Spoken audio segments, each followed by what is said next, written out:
বিসমিল্লাহির রহমানির রহিম। যে আয়াত শুরুতে তেলাওয়াত করেছিলাম সেই আয়াতকে কেন্দ্রিক করে এগিয়ে যাচ্ছি। আমার ভাইরা আস্তে আস্তে, কোনো নো আওয়াজ, নো সাউন্ড, আস্তে আস্তে শুনে যান, হৃদয় মস্তিষ্ক আলোকিত হয়ে যাবে। কি আয়াত পড়ছিলাম? সূরা ইউনূসের, এখানে বসো না, সূরা ইউনূসের 58 নম্বর আয়াত। এই আয়াত পাকে আল্লাহ পাক কি বলছেন? আয়াতটা তেলাওয়াত করেছি, আবার তেলাওয়াত করছি। বিসমিল্লাহির রহমানির রহিম। কুল বিফাদলিল্লাহি ওয়া বিরহমাতিহি ফাবিযালিকা ফালইফরাহু হুয়া খায়রুম মিম্মা ইয়াজমাউন। আল্লাহ রাব্বুল আলামিন বলেন, হে নবী, আয় আমার মাহবুব আপনি বলে দিন, হে আমার মাহবুব, আয় আমার প্রিয় মাহবুব আপনি বলে দিন। কি বলবো? আল্লাহ পাক তার নবীকে বলতে বলেছেন, তাই নবী পাক আল্লাহ পাকের তরফ থেকে নিয়ে রিলে করেছেন। কি বলছেন? বিফাদলিল্লাহ, যেটা আজকে আমরা করছি এত কম হওয়া ঠিক নয়, আরো বেশি হওয়া ঠিক ছিল। তার মানে এবার পড়লেই বললেই বুঝতে পারবেন। কুল বিফাদলিল্লাহি ওয়া বিরহমাতিহি, আল্লাহ পাক বলছেন, হে নবী আপনি বলে দিন যে আল্লাহ পাকের ফজলের উপর, আল্লাহ পাকের ফজল বা অনুগ্রহের প্রতি এবং তার রহমতের প্রতি, ফজলের প্রতি, অনুগ্রহ প্রতি, রহমতের প্রতি কি করতে বলেছে? ফাযালিকা ফাযালিকা ফালইফরাহু, উহাতে তাদের আনন্দিত তথা খুশি মানানো তাদের উচিত। জোরে বলেন। যারা বলে নবী দিবস পালন করা যাবে না, সাহাবারা করেছে নাকি? কোথায় দলিল আছে? কোন জায়গায় দলিল আছে? আরে কামবাখত, আয়াত নাম্বার বলে দিয়েছি, আবারও বলছি, সূরা ইউনূস 58 নম্বর আয়াত।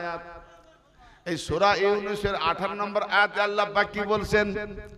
আল্লাহ পাক তার নবীকে বলছেন, কুল, হে নবী আপনি বলে দিন, হে নবী আপনি বলে দিন, বিফাদলিল্লাহ, আল্লাহর ফজলের উপর, আল্লাহর অনুগ্রহের উপর, বিরহমাতিহি এবং তার রহমতের উপর, তার রহমতের উপর। কোন রহমত?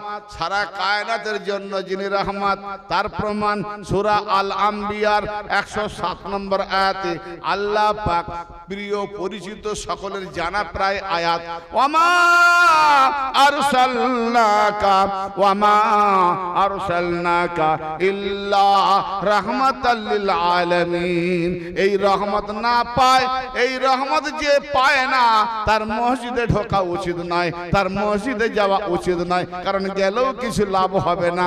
এর তাফসীর আমি পরে আসবো। আল্লাহ পাক কি বলছেন? ওয়ামা আরসালনাকা ইল্লা রাহমাতাল লিল আলামিন। হে নবী, আমি আপনাকে সারা জাহানের জন্য প্রেরণ করি নাই। হে নবী, কায়নাতের জন্য আমি আপনাকে পাঠাই নাই। তাহলে এলো কে? ইল্লা রাহমাতুল আলামিন, অর্থাৎ আপনাকে পাঠিয়েছি কিন্তু ওইভাবে পাঠাইনি, আমি আপনাকে কেবল রহমত রহমত রহমত করে পাঠিয়েছি। আমার নবী রহমত হয়ে এসেছেন। আর আল্লাহ পাক বলছেন, আল্লাহ পাকের ফজলের উপর, তার রহমতের উপর, তার মানে নবী পাক যে এসেছেন তার রহমতের জন্য, তার রহমতের উপরে। আর আল্লাহ পাক যে নবীকে পাঠিয়েছেন, ফজল করেছেন, সেই ফজল বা অনুগ্রহের উপরে কি করতে হবে?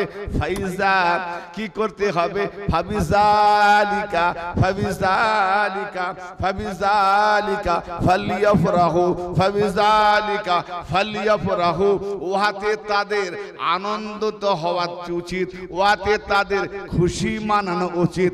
অতএব নবী দিবস পালন করাবার জন্য, নবীর জন্য খুশি মানানোর জন্য, নবী পাকের খুশি মানানোর জন্য, নবী পাকের রহমতের উপরে ঢেলে ঢেলে পয়সা খরচা করে নাত গজল জুলুস ওয়াজ মাহফিল, আল্লাহ পাকের ফজল রহমতে নবী পাকের যে ফজল সেইগুলো আলোচিত আলোকপাত করা আনন্দ সহকারে উচিত বলে কোরআন রায় দিচ্ছে। বলুন সুবহানাল্লাহ। কোরআন বলছে হুয়া খায়রুম মিম্মা ইয়াজমাউন। ওহো, ধন সম্পদ জমা করনে ওয়ালা মিলাদ মাহফিলে 500 টাকা দেবো, বেরিয়ে যাবে 200 টাকা নিয়ে যা, 100 টাকা লে দুবো তো দুবো, কালকে নিবি, তারপরে চাইতে গেলে দেখা নাই, 2 মাস পরেও পায়নি, আর কমিটিওয়ালা লজ্জায় চায়নি। কি হয় নাকি আপনাদের দেশে? আমাদের দেশে হয়, আমাদের দেশে। আপনাদের সব দাতা আছে, এসব হয়। ভাইরা আমার কি বলছেন? হুয়া খায়রু মিম্মা ইয়াজমাউন। তোমরা জায়গা জমা করে রাখো, সম্পদ, টাকা পয়সা, সোনা দানা, ঘর বাড়ি, জমি জায়গা, ওটা তোমাদের উত্তম নয়। ছেড়ে চলে যাবে, রয়ে যাবে, বেটা বেটি ওরা ভাগ করবে, মারপিট লেগে যাবে। কিন্তু যতটুকু ওর থেকে নবী পাকের রহমতের উপরে, নবী দিবস উপলক্ষে, আউলিয়া দিবস উপলক্ষে, রজব মাসের উপলক্ষে, খাজা বাবার উপলক্ষে, আল্লাহ পাকের ফজলের উপরে, আল্লাহ পাকের রহমতের উপরে যতটা ব্যয় করবে, আল্লাহ পাক কি বলছেন? ওহুয়া খায়রুম মিম্মা ইয়াজমাউন। তোমরা যাহা জমা করে রাখো তার থেকে উত্তম যেটা ব্যয় করো। কোন কাজের জন্য? কোন কাজে?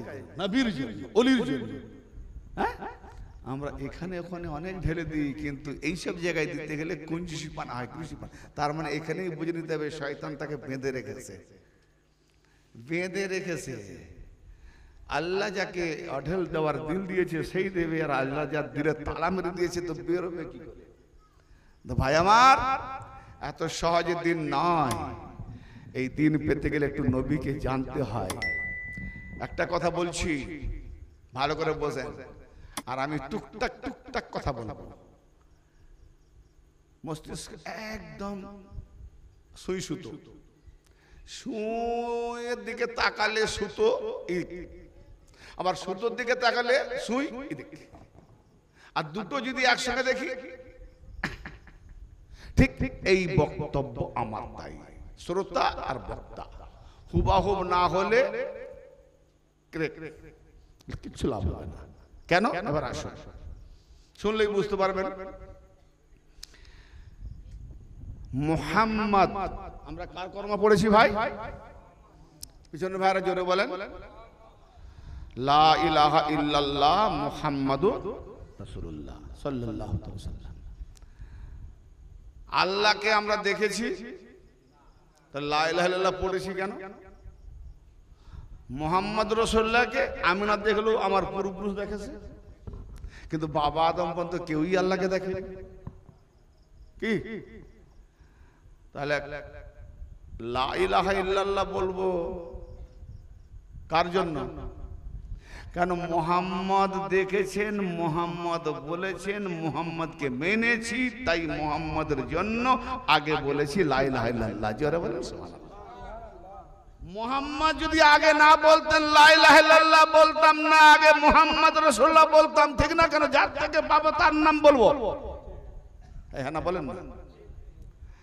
মা বড় আদর করে, খাতির যত্ন করে, সবকিছু করে, খাওয়ায় দাওয়ায়, আমার নোংরা আবর্জনা সবকিছু সাফ করে, করার পরেও ছেলে দেখবে যতই ভালোবাসুক, বাবা থেকে কিছুটা হলেও মায়ের দিকে ভালোবাসা বেশি থাকে, ঠিক না? হাজার অন্যায় করলেও বাবা তাকে কোরবানি করে দিতে চায়, বের করে দিতে চায়, মায়ের জান সে ধরে রেখেছে। হাজার অন্যায় জানলেও সে ছেলের দোষগুলোকে ঢাকা দেওয়ার চেষ্টা করে, ঠিক না বেটি? মায়ের প্রাণটাই আলাদা। আর সেই আজকের ছেলেরা মাকে কাঁদায়, হ্যাঁ, মায়ের দিকে ভেবে দেখলো না কি? তো ভাই, ও টপিক গেলে আবার সময় চলে যাবে। কেন? যেটা আজকে জশ্ন, সেই জশ্নের কথা দরকার আছে। তো সেই মা যদি বাবা ডাকে আমায়, আমি ছোট তো দেখব, মা যদি বলে যাও, আব্বা ডাকছে যাও, তখন যাব, ঠিক না বেটি? আমার নবী মুহাম্মদ মায়ের মতো। আল্লাহর কথা বলো, আল্লাহ আল্লাহ করো, আল্লাহ আল্লাহ করো, মুহাম্মদকে ভালোবাসি বলে তো আল্লাহকে মানি, ঠিক না বেটি? যদি মুহাম্মদকে না ভালোবাসি আল্লাহকে মানা যাবে না, আর মানা হবে না। তো ব্রাদারে মিল্লাত, এই মুহাম্মদ নামের ওজন কতটা? আল্লাহর ওজন বেশি না মুহাম্মদের ওজন বেশি? কি করে? আল্লাহর এক নাম মাহমুদ, আর সেই মাহমুদের ধাতু পৃথিবীর আদি থেকে আজ। আমার নবী কত বছর এসেছেন? 1450 বছর। নবী আসার পূর্ব থেকে নিয়ে বাবা আদম পর্যন্ত কোন নবী, কোন মানুষ, কোন জিন, কোন সম্প্রদায়, কোন গোত্র, কোন কবিলা কারু নাম মোহাম্মদ রাখেনি। মোহাম্মদ নাম পাওয়া গেলেই তো রাখবে। এত নাম রেখেছে, মোহাম্মদ নাম কেউ রাখেনি কেন? না, আল্লাহ তার মাহমুদের পর্দায় মোহাম্মদকে লুকিয়ে রেখেছিল। জোরে বলেন। মাহমুদের পর্দায় আল্লাহর একটা নাম মাহমুদ, মাহমুদের পর্দায় আল্লাহ মোহাম্মদকে লুকিয়ে রেখেছিলেন। জি। আর যেই ঈসা নবী এলেন তখন বলছেন আমার পরে আসছেন তোমাদের জন্য আখেরি নবী, তার নাম আসমানে আহমদ। আসমানে আহমদ, জমিনে মোহাম্মদ একদা কেউ বলেনি। আমার নবী জন্ম হলেন কোথায়? প্রত্যেক নবী জন্ম হয়েছে তার ঘরে। ঈসা নবী জন্ম হয়েছে বাইতুল মুকাদ্দাস ছেড়ে। আমার নবী জন্ম হয়েছে মক্কায়। কার ঘরে? নিজের ঘরে, চাচার ঘরে, হযরত আবু তালেব আলাইহিস সালামের ঘরে। আখেরি নবী, শেষ নবী, যে নূর নবী, যে নূর না হলে কায়নাত হয় না, সেই নূর নবীকে কাফেরের ঘরে জন্ম দেওয়া হবে? আল্লাহ মোল্লারা বলে আবু তালেব কাফের, কলমা পড়েনি, মরে গেছে। তা আল্লাহর ঘর পায়নি। আল্লাহ এত কমজোর, মানে কে কমজোর হয়ে গেছে? যে অসহায় হয়, বলে কাফের হোক মুশরিক হোক যা হোক খেতে তো পাবে, ওখান থেকে একটা আশ্রয় পাবে, ওইখানে পাঠা। তা আল্লাহ কি এত অসহায়? যাকে মোল্লারা বলে কাফের, আর সেই কাফের ঘরে মুহাম্মদের জন্ম। যাই হোক, সেই আবু তালেব আবার সেই তার ভাইয়ের নাম রাখলো মোহাম্মদ। কে রাখলো নাম? আবু তালেব। প্রত্যেকটা থিওরি ইতিহাস পড়ে দেখো। কেউ কেউ লিখেছে আব্দুল মুতালেব, যার ঘরে জন্ম হলো, যার কাছে লালিত হতো, সে নাম রাখে না আবু মুতালেব লিখতে, মানে কলম ঘুরাতেই চলছে আর কি। কেন লজ্জায় পড়ে যাবে না? কারণ যাকে বলেছি ও কাফের, এখন তার দেওয়া জিনিসটা যদি আমি গ্রহণ করি, আমি কি থাকবো মুসলমান? কেন আল্লাহ পাক বলেছে কাফের থেকে সাহায্য নেবে না, কাফেরকে ভালোবাসবে না, কাফেরকে গ্রহণ করবে না। যে কাফের ইত্তেবা করবে, যে কাফেরকে ভালোবাসবে, সে ঈমান থেকে খারিজ। সূরা মুজাদিলা শেষ আয়াত পড়ে দেখো। ব্রাদার মিল্লাত, আমার শ্রোতা মণ্ডলী, প্রিয় ভাইজান, গৌর করে শুনবেন, বোঝার চেষ্টা করবেন। ডোন্ট মাইন্ড, কথা এদিক ওদিক ভাজবেন না। আমি সিরিয়ালে যাচ্ছি, ইনশাআল্লাহ বুঝিয়ে দেবো, পুরোটা শুনতে হবে। হযরতে আবু তালেব আলাইহিস সালাম নাম রাখলেন মুহাম্মদ। নবী পাক আজ পর্যন্ত কাবা ঘরের ভেতরে কোন মানুষের জন্ম হয়েছে, কোন ছেলের জন্ম হয়েছে? হ্যাঁ না বলেন? একজনই মাত্র, তিনি হলেন মাওলা আলী আলাইহিস সালাম। কেন? কাবা তো আল্লাহর ঘর, সেদিকে সেটাকে কেবলা করে সেজদা করবে, আবার আতুর ঘরকে সেজদা করবে? আতুর ঘর নয়, যে ঘরে যেখানে জন্ম সে আতুর ঘর নয়। তা আতুর ঘরকে সেজদা করবে? তোমার কাছে আতুর ঘর, আল্লাহর কাছে পাক পবিত্র ঘর। কেন? যারা এসেছেন ওরা আল্লাহর জিম্মায়, আল্লাহ যেমন তেমন পাক করে পাঠিয়েছে। জোরে বলেন সুবহানাল্লাহ। হ্যাঁ, তো আতুর ঘর। আল্লাহ বলছে আবু তালেব, তুমি আমার মাহবুবকে তোমার ঘরে আমার মাহবুবের মাকে নিয়ে গিয়ে আমার মাহবুবকে প্রসব করিয়েছো, আমিও হাল জাযাউল ইহসান ইল্লাল ইহসান, আমিও ইহসানের বদলে ইহসান দেবো, নাহলে আমি আল্লাহ ঋণী থেকে যাব। অতএব তুমি আমার মাহবুবকে তোমার ঘরে হারিয়েছো, আমি তোমার ছেলেকে আমার ঘরে জন্ম দেব। কামাল। নামটা পেলেন কোথায়? মোহাম্মদ নাম তো মোহাম্মদের পর্দায়। তার মানে বোঝা গেল আবু তালেব যখন নাম রেখেছে তাহলে আবু জাহেলের দৃষ্টি দেখেছেন। আল্লাহর নবী বলেছেন ওলি আল্লাহদের কাছে তোমাদের দিল সামলাও, আর হাক্কানি আলেমদের কাছে জবান সামলিয়ে কথা বলবে। কারণ হাক্কানি আলেমদের কাছে আলফাল বললে তোমাকে এমন উত্তর দেবে গুগবর হয়ে যায়, তারা মানতে জানে। আর ওলি আল্লাহদের কাছে দিল যদি সামলিয়ে না কথা বলো, মিথ্যা সত্য ঘুরিয়ে ফিরিয়ে, তো ওলি তোমাকে ডাইরেক্ট অপমান করবে নি, জেনেও যেন জানেনি, ভোলা বাবা হয়ে থাকবে, নাম কিনা আমি মিথ্যা বলে পার হয়ে গেছি, কিন্তু তোমাকে ওই দিলের খবরটা জেনে তোমাকে ওই মিথ্যার জন্য এমন একটা সাজা দেবে না, তুমি সেই সাজাটা পাওয়ার পরে মনে মনে বলবে আল্লাহ গো, আজ জীবনে কোনদিন আমি ওলিদের কাছে মিথ্যা বলেছি, কোনদিন ওলিদের কাছে মিথ্যা বলবো না। সাজাটা পাওয়ার পর তো সাজাটা কেন?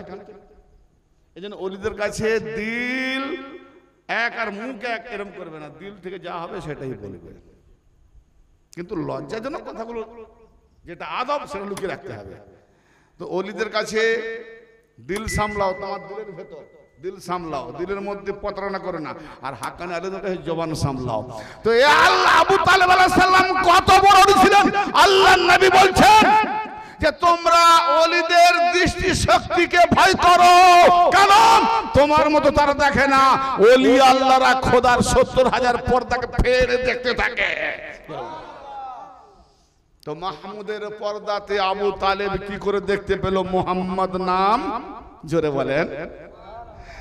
আদম থেকে নিয়ে বড় বড় ফেমাস মুজাসসাম ফেমাস নবী, তারা মুহাম্মদ নাম ভাবতেই পারেনি, আসতেই পারেনি, মনেই করতে পারেনি, মুহাম্মদ নাম আনতেই পারলো না। হযরত আবু তালেব আলাইহিস সালাম মুহাম্মদ নাম রাখলেন ভাতিজার ভাইপোয়ের, তো নাম মুহাম্মদ কি করে এলো? না, ও আবু তালেব তার নূরানি দৃষ্টি দিয়ে তাকিয়েছে আসমানে, হেজাব পর্দা ফাঁক করে করে দেখছে যে আল্লাহর হেজাব যেই সরে গেল, আল্লাহর নাম মাহমুদ, সেই মাহমুদের পর্দায় আমার ভাতিজার নাম মুহাম্মদ লুকিয়ে আছে। ওখান থেকে আবু তালেব মুহাম্মদ নাম নিয়েছে, ভাতিজার নাম রাখলেন মুহাম্মদ। জোরে বলো। এখন বলো, আবু তালেব তার নাম রেখেছে মুহাম্মদ, আর কলমা ৪০ বছরে ঘোষণা করলেন কলমা পড়ো, কি কলমা? না লা ইলাহা ইল্লাল্লাহ। ঠিক আছে, কোনো ব্যাপার না, আল্লাহ এক, নাই কোনো তার শরীক, দ্বিতীয় নাই। মুহাম্মাদুর রাসূলুল্লাহ না পড়লে কি হবে? কাফের। মুহাম্মদ ইনকার করলে কাফের। তাহলে লা ইলাহা ইল্লাল্লাহ মুহাম্মাদুর রাসূলুল্লাহ কটা কলমা পড়লাম? দুটো না একটা? একটা, একটাই কলমা। হ্যাঁ, লা ইলাহা ইল্লাল্লাহ মুহাম্মাদুর রাসূলুল্লাহ। হ্যাঁ, লা ইলাহা ইল্লাল্লাহ মুহাম্মাদুর রাসূলুল্লাহ। এই মুহাম্মদ নাম কে দিয়েছে? আবু তালেব। তাহলে আবু তালেব যদি কাফের, তো তার সেই কাফেরের নাম রাখাটাই যদি আমরা কলমা পড়ি, তাহলে কাফের থেকে গ্রহণ করলাম। যারা আবু তালেবকে কাফের বলে, মুহাম্মদ রাসূলুল্লাহ কলমা পড়নেওয়ালা বাপের বেটা মুসলমান দেখাও। হ্যালো, হায় হায় রে, আদমের বেটা করেছে তো কপাল ফাটা। আবে বাহ্যিক কোরআন শরীফ পড়লে খুব বড় আলেম হয়ে গেল নাকি? ওই বাবা মায়ের নামে বকশিয়ে দেওয়াটা কোথা থেকে শিখেছে? কোরআন নাজিল করেছে বকশিয়ে দেওয়ার জন্য নয়, কোরআন নাজিল করেছে কোরআন থেকে তুমি বলনেওয়ালা কোরআন হয়ে যাও। বলনেওয়ালা কোরআন कैसा? আচ্ছা, আর একটা মান থেকে আমার মাথায় ঢুকলো, হযরতে মারিয়াম আলাইহিস সালামের নাম শুনেছেন আপনারা? আপনারা হযরতে মারিয়াম আলাইহিস সালামের নাম শুনেছেন? বিনা বিবাহ মধ্যে দিয়ে সন্তানের মা। হ্যাঁ, তাহলে এই সৃষ্টি কে করেছে? আল্লাহ আমাদের বাড়িতে বা আমাদের সমাজে কালকে বিয়ে করেছে, 2 মাস পরে যদি স্বামী আছে, 2 মাস পরে যদি কোনো সন্তান হয়, সমাজে সে মুখ দেখাতে পারবে? হ্যাঁ, কেন পারবে না? তো বলবে আল্লাহর হুকুমে হয়েছে। মরিয়মের ছেলে যদি বিনা বাপে হয়, তো আমার ছেলে স্বামী আছে 2 মাস পরে হয়েছে, আল্লাহর হুকুমে হয়েছে। হ্যালো, মানবে? মানাতে গেলে দলিল চাই, মানাতে গেলে দলিল চাই। তাহলে যে হয়েছে সে হলো দলিল। জোরে বলেন। তোমার কথা তখনই মানবে যে হয়েছে সে নিজেই তার মাকে বাঁচাবে, ঠিক না বেটি? হ্যাঁ, তো হযরত মারিয়াম আলাইহিস সালাম, হযরত মারিয়াম আলাইহিস সালাম 2 দিনের শিশু ঈসা রুহুল্লাহকে, মুক্তাসার আমি আগে বলছি, অনেক কাট করে বলছি, শুধু বুঝিয়ে দেওয়া যেটা টপিক, কোলে করে আনতেছে। তারা একটা ধারে রাস্তার কোণে বসে বসে গল্প করছে, বলছি আরে ও তো ওই হারুনের বোন মরিয়ম যাচ্ছে না, ইমরানের বেটি। বলে হ্যাঁ। ছি ছি ছি, তোমার বাপ মা তো এমন ছিল না, তোমার ভাই তো এমন ছিল না, তুমি তার বোন মরিয়ম। হ্যাঁ, এই এসব কি কাণ্ড ঘটাচ্ছ? ছেলেটা কার, কোত্থেকে নিয়ে এসছো? তখন সেই ইশারাকে দেখালো, একে জিজ্ঞেস করো, মানে ছেলেটাকে জিজ্ঞেস করো। আমার কথা বুঝতে পারছেন ভাই? এই ছেলেটাকে জিজ্ঞেস করো। আচ্ছা, কোন ছেলের মা 2-3 দিনের ছেলেকে নিয়ে কোলে করে নিয়ে যায়, আমি যদি বলি হ্যাঁ এটা তোমার ছেলে না অন্য কারো ঘরের ছেলে, সে যদি বলে একে জিজ্ঞেস করো, আপনি কি বলবেন? পাগল বলবেন না? হ্যাঁ, বলে দেখ কিরম। তখন বুড়োরা বলছে দেখ কেমন পাগলামি করছে, দেখ নিজেকে বাঁচাবার জন্য। ওই 2 দিনের ছেলে আবার বলতে পারে? তখনই সঙ্গে সঙ্গে আজও কোরআন কোট করেছে, সূরা মারিয়াম 30 নম্বর আয়াত, কোরআন নিয়ে এসে খুলে দেখিয়ে দিয়ে যাবো। সঙ্গে সঙ্গে ঈসা নবী আলাইহিস সালাম 2 দিনের শিশু মারিয়ামের কোলে বলে উঠেছে, কি বলে উঠেছে? ক্বালা ইন্নী আবদুল্লাহ আতানি আল কিতাবা ওয়া জাআলানি নবিয়্যা। ঈসা নবী 2 দিনের ছেলে বলে উঠল মা মরিয়মের কোল থেকে, ক্বালা ইন্নী আবদুল্লাহ, নিঃসন্দেহে আমি আল্লাহর বান্দা। আজ ঈসা নবী বলছে 2 দিনের শিশু, নিঃসন্দেহে আমি আল্লাহর বান্দা। আতানি আল কিতাবা, আমাকে কিতাব দেওয়া হয়েছে, ওয়া জাআলানি নবিয়্যা, এবং আমি নবী হয়ে এসেছি। 2 দিনের শিশু নবী হয়ে এসেছে। তার খালাতো ভাই ইয়াহইয়া আলাইহিস সালাম সেও বাল্যতে নবী হয়েছে। ইসমাইল আলাইহিস সালাম বাল্যতে নবী, ইব্রাহিম আলাইহিস সালাম বাল্যতে নবী, আদম আলাইহিস সালাম রূহ ফুকার পরেই নবী। সব নবী আগে থেকেই নবী, তাদের ঘোষণা হয়ে গেল নবীর ঘরে নবী, বাল্য থেকেই নবী। আমার নবী আপনার নবী বাল্য থেকে কেন নবী ছিলেন না? যদিও ছিলেন কেন কেউ জানলো না? প্রশ্ন দাঁড়াবে না? আদম থেকে ঈসা পর্যন্ত বাল্য থেকে নবীর এলান, নবীর ঘোষণা, নবীর ঘরে নবী, বাচ্চা থেকে নবী, বাল্য থেকে নবী। আমার আপনার নবী কত মহৎ নবী, নবীদিগের নবী, নবীদিগের সরদার, নবীদিগের সরদার, নবীদিগের ইমাম, নবীদিগের ইমাম, কায়নাতের নুমাইন্দা, সব নবীরা আমার নবীর উম্মত। সেই নবীকে 40 বছরের নবুয়ত ঘোষণা করে জানানো হলো যে মুহাম্মদ এই মাত্র নবী। 40 বছর আগে তাকে নবী বলে কেউ জানতো না। যদি কেউ জানতো না, আরব বাসীরা ঘামান্ডি জাহেল হতে পারে। ও আল্লাহ, তুমি কেন হাসানি বংশকে দিয়ে, তুমি কেন আবু তালেবকে দিয়ে, তুমি বা অন্য কাউকে দিয়ে কেন তোমার নবী মুহাম্মদকে নবী বলে ছোটবেলা থেকে প্রচার করলে না? বাল্য থেকে তাকে নবী বলে পরিচয় কেন দিলে না? সমাজে তফাৎ কি? কারণ কি? কি কারণ জানেন না? বিরাট রহস্য। হ্যাঁ, আচ্ছা, দুনিয়ার একটা নিজাম আছে না, সিস্টেম কি বলে? সায়েন্টিস্ট পড়ো, ভৌগোলিক, বৈজ্ঞানিক, যাই কিছু পড়ো না কেন, আগে থিওরি, তাই না? না আগে প্র্যাকটিক্যাল? ভাই সবাই মূর্খ নাকি এখানে? হ্যাঁ না কিছু শুনছি না কেন? আগে থিওরি না আগে প্র্যাকটিক্যাল? দর্শন আগে না থিওরি আগে? আগে থিওরি, তার মানে আগে পড়া। তারপরে সেটাকে মাস্টার বুঝিয়ে দেয় বা নিজেকে বুঝে নিতে হয়।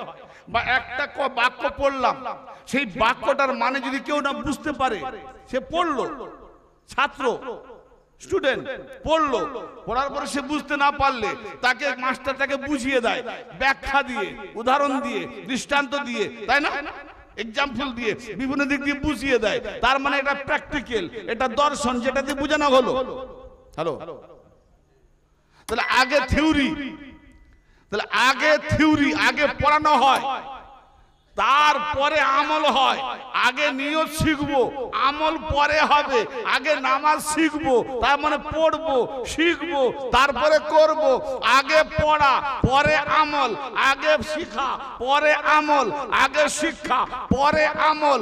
আগে কোরআন শরীফ পড়ো, পরে হাফেজ হবে, মুখস্থ করবে। তাহলে আগে মুখস্থ করো, পরে হবে হাফেজ। আগে লেখাপড়া শেখো, পরে প্র্যাকটিক্যাল শিখবে, ঠিক না? তাহলে আগে শিক্ষা করা, পরে শিক্ষা মোতাবেক আমল করা। কথা বুঝতে পারছেন না? পারেন না? ঠান্ডা হয়ে যাচ্ছে মজলিস, ওদিকে ঠান্ডা, আমিও ঠান্ডা হয়ে যাবো। হ্যাঁ, দু চারজন হাত তুলে দেখালে হবে না ভাই। দু চারজনের জন্য আর পাঁচজনের কেন কষ্ট দেবো? সবাই বলবেন, বলবো, ভালো করে বোঝেন। আর যদি বলেন না বাবু কিছু কাহিনী কেসা ঘটনা বলো, আমি বলবো আসসালামু আলাইকুম ইয়া নবী সালাম আলাইকা দোয়া করো। কেন কাহিনী কেসা ঘটনা 1.5 টাকার ওয়াজ আমি করবো না ভাই আমার। কি কথা বুঝতে পারছেন? তাহলে আমি যে কথাগুলো বলছি ভুল হলে আপনি ছাত্র, আমি তালেবে ইলম, আমি শিখবো। আজকে যে আমি ওয়াজ করছি, আমি যখন বলবো তখন দেবেন, বা উনি যদি খান দেন, আমার ইশারা হলে আমি ইশারা করতে দেবো। বললে যখন ইশারা করবো নিয়ে আসবেন, ফ্ল্যাশে আছে না থাকে গরম নিয়ে আসবেন, লাগবে না। আগে শিক্ষা দীক্ষা করা, তারপরে আমল, তাই না? তো সব নবী, তামাম নবী, আদম থেকে ঈসা, আমার নবীর আগের নবী বলতে 1,23,999 জন নবী রাসূল, তারা আগে থিওরি পড়েছেন, কেতাব নিয়ে এসেছেন, নবী হয়ে এসেছেন। আমার নবীও নবী হয়ে এসেছেন, তারাও নবী হয়ে এসেছেন। কিন্তু আমার নবী পরে যায় রয়েছে 40-এর পরে, আর তারা বাল্য থেকে এসে থিওরি পড়েছেন, থিওরি শিখেছেন, থিওরি নলেজ করেছেন, তারপরে আমল করেছেন। আল্লাহ বলে, হে হাবিব, আমি আপনাকে ওই 1,23,999 জন নবীর বিপরীত করাবো। যারা বলেন বিপরীত করাবো। কি বিপরীত? সবাই আগে থেকে কে তাওরীত, কে ইনজিল, কে জবুর, কে সাইফা, বিভিন্ন কিতাব, থিওরি, তারপরে আমল। আর আমার নবী বাল্য থেকে 40 বছর বয়স পর্যন্ত থিওরি নয়, প্র্যাকটিক্যাল আমল। ইয়া রাসূলুল্লাহ, কিতাব না পড়লে আমল কি করে হবে? বলে দেখ না কেমন দেখাচ্ছি, আমল কি করে হয়? আমার নবী 40 বছর বয়স পর্যন্ত বিনা কিতাবে, বিনা লেখাতে, বিনা পড়াতে, উম্মি মানে বোঝে না, উম্মি মানে আনপড়, বেকুব, সারা কায়নাতের খবর দিয়ে গেলেন তিনি আনপড়, আর তুমি বড় লেখাপড়া পণ্ডিত হয়ে গেছো। নবী মূর্খ ছিল, নবী নিরক্ষর ছিল। হ্যাঁ, উম্মি মানে আনপড় মানে করা শিখেছে, উম্মি মানে আনপড়। উম্মিদের কাছে নবী পাঠিয়েছে, তাহলে নবী যত উম্মত সবাই মূর্খ। তুমি যখন পণ্ডিত, আরবি জানা, বড় বড় রিকাতরার মতো লাথুরি খাওয়া পণ্ডিত, তাহলে নবীর উম্মতেরা উম্মি হয়, আনপড় হয়, পণ্ডিতরা হয় না। তুমি যখন আরবির পণ্ডিত, তুমি তাহলে নবীর উম্মত নয়, তুমি শয়তানের উম্মত, ঠিক না বেটি? কথা তাই বলে না? অঙ্ক কি বলে? তো আমার নবী আগে প্র্যাকটিক্যাল দেখিয়েছেন, আমল দেখিয়েছেন। এবার ঘামান্ডি এলজি আত্মগরিমা, আরবের মতো এত ঘামান্ডি জাতি কবিলা কোন দেশে আপনি পাবেন না, আজও ফলো করবেন।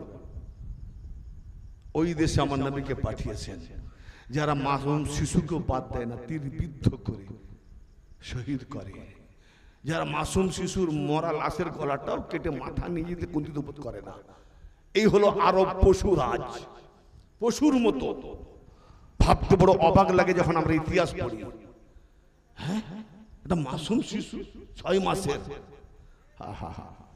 আরব ঘমন্ডি দেশ, আমার মেয়ে জন্ম হবে, বড় হলে আমার অন্য কেউ জামাই নিয়ে যাবে, সে আমার মেয়েকে ব্যবহার করবে না, আমি ঘমন্ডি। ওই মেয়েগুলোকে জ্যান্ত অবস্থায় কবর দিত। ভাবতে পারেন কে উদ্ধার করেছেন? আমার আপনার দয়াল নবী। হ্যাঁ, মা বোনদের জান বাঁচিয়ে গেছেন। আজ মাসুম শিশুগুলোকে যখন কোলে নি, নাতনিদেরকে কোলে নি, পতিনদেরকে যখন কোলে নি, ওই কথাগুলো আমাদের ভেসে উঠে। আহা, এই মেয়েটা যদি আরব জামানায় থাকতো, সেই জাহেলিয়াত জামানায়, এত সুন্দর মেয়েটাকে জ্যান্ত কবর দিত। ভাবলে কান্না আসে।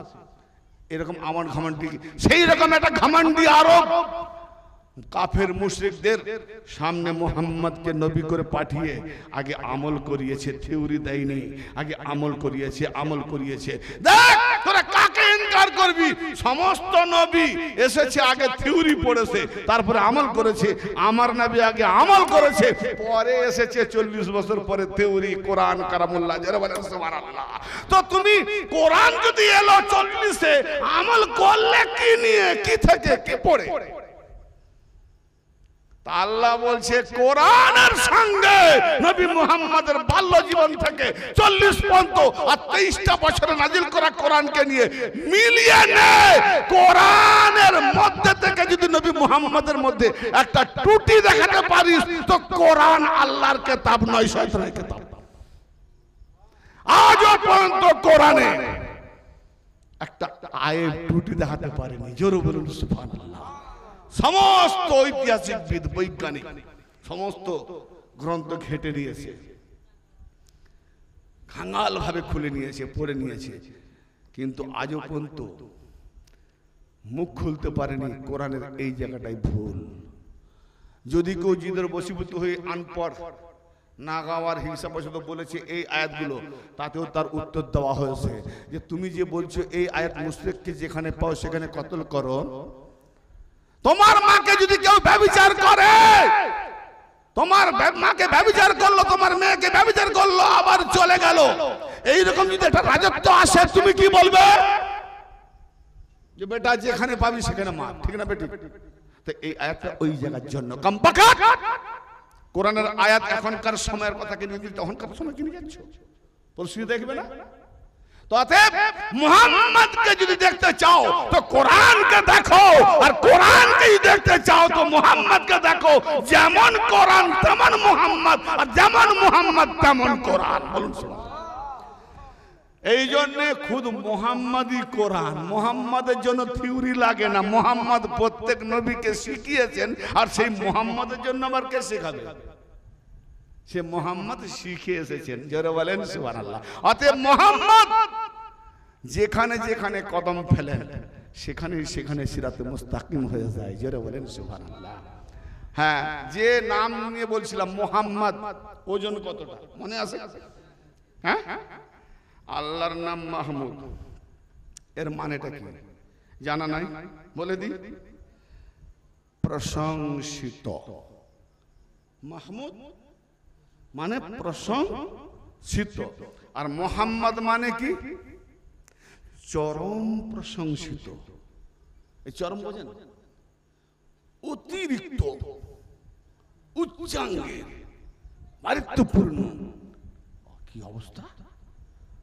আল্লাহ মাহমুদ, তার নাম মাহমুদ, তার শুধু প্রশংসিত, আর মুহাম্মদ অতি প্রশংসিত। কি করে হয় সম্ভব? হ্যাঁ না বলেন? সাধারণ মাথায় কি বলে? আমরা সাধারণ মানুষ কি বলবো? যে মুহাম্মদ আল্লাহর উপরে নিচে। কোন কাঠ মাল্লা যদি এইটুকু শুনে চলে যায়, কালকে ফতোয়া দেবে মুহাম্মদকে আল্লাহর উপরে উঠিয়ে দিয়েছে, ঠিক না বেটি? তাহলে পুরোটা শুনতে হবে। পুরোটা না শুনলেই ভুল হবে, আর ভুলগুলো চাপিয়ে দেয়। আল্লাহর নাম মাহমুদ, প্রশংসিত। আর আল্লাহ যাকে বানিয়েছেন আউয়াল সৃষ্টি মুহাম্মদ, সেই মুহাম্মদ নামের মানে হচ্ছে চরম প্রশংসিত, মানে অতিরিক্ত প্রশংসিত। মানে আল্লাহর নাম মাহমুদ যতটা প্রশংসা, তার থেকে বেশি প্রশংসা মুহাম্মদ মানে। জোরে বলেন সুবহানাল্লাহ। বুঝতে না পারলে বুঝিয়ে দিচ্ছি, এবার কান খুলে শুনুন। সারা কায়নাত, সকল মাখলুকাত, তামাম সৃষ্টি আল্লাহর যদি প্রশংসা করে, তো তামাম সৃষ্টি আল্লাহর প্রশংসা করে শেষ করতে পারবে? আল্লাহর প্রশংসার হক আদায় করতে পারবে? পারবে না। কেন? আল্লাহ যেভাবে কে আছে তার প্রশংসা করবে না। বুঝতে পারলেন? কেমন আছে আল্লাহর প্রশংসা করে তার হক মিটিয়ে দেবে? সারা জীবন ছেলে বাপ মায়ের হক মেটাতে পারেনি। ওহো, কোন ছেলে তার মায়ের এক ঘট দুধের ঋণ শোধ করতে পারেনি, মায়ের হক আদায় করবে? হ্যাঁ, তাহলে আল্লাহর কি করে হক আদায় করবে? তার প্রশংসা করে।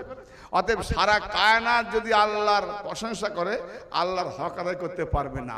কিন্তু কিন্তু আমার আল্লাহ আমার নবীর প্রশংসা করে রেখেছে নিজের নাম মুহাম্মদ। জোরে বলেন সুবহানাল্লাহ। অতএব আমার প্রশংসা আর আল্লাহর প্রশংসা ওজন কার বেশি? আমি যে প্রশংসা করলাম এক পাল্লায়, আল্লাহ যে প্রশংসা করলো অন্য পাল্লায়, কার ওজন বেশি? এটাও বুঝাতে হবে। এত ভেঙে বললাম, এতটা ভেঙে বললাম, বুঝতে না? মানে ওয়াজ শোনার ইচ্ছা নেই? হ্যাঁ, আল্লাহ যার প্রশংসা করলো, আল্লাহ যে প্রশংসা করলো সেটা অন্য এক পাল্লায়, আমি যে প্রশংসা করলাম আমারটা অন্য পাল্লায়। কোন পাল্লা ভারী হবে? আল্লাহর প্রশংসা করা না আমার প্রশংসা করা? আল্লাহর প্রশংসা করাটার পাল্লা ভারী হবে না? তো আমরা কায়না যদি আল্লাহর প্রশংসা করি, আল্লাহর হক আদায় হবে না। কিন্তু আল্লাহ যদি মুহাম্মাদের প্রশংসা করে, তাহলে বলবো নাকি যে আল্লাহ মুহাম্মাদের হক আদায় করতে পারোনি? অতএব আল্লাহ ভালো করে জানে মুহাম্মাদের যতটা হক ততটাই আল্লাহ হক আদায় করেছে। অতএব আল্লাহ নাম রেখেছে মুহাম্মদ, আল্লাহ মুহাম্মাদের প্রশংসা করছে। অতএব মুহাম্মদ মানে অতিরিক্ত প্রশংসা, আল্লাহর প্রশংসাটাই হলো অতিরিক্ত মুহাম্মদ। সুবহানাল্লাহ, সুবহানাল্লাহ। সকলের মাথায় ঢুকবে না, হাই রে মুহাম্মদকে চিনবে। আমি এর থেকে আর কি খুলে বলবো ভাই? আরো বলা যাবে এর থেকে? আর যদি কেউ বুঝতে না পারে বলুন, আমি রিপ্লে করবো যে ঠিক বুঝে এলো না। আর যদি বুঝে না আসে, লজ্জা পায়, ভিডিওটা শুনে নেবেন কথাটা কি বলে গেল।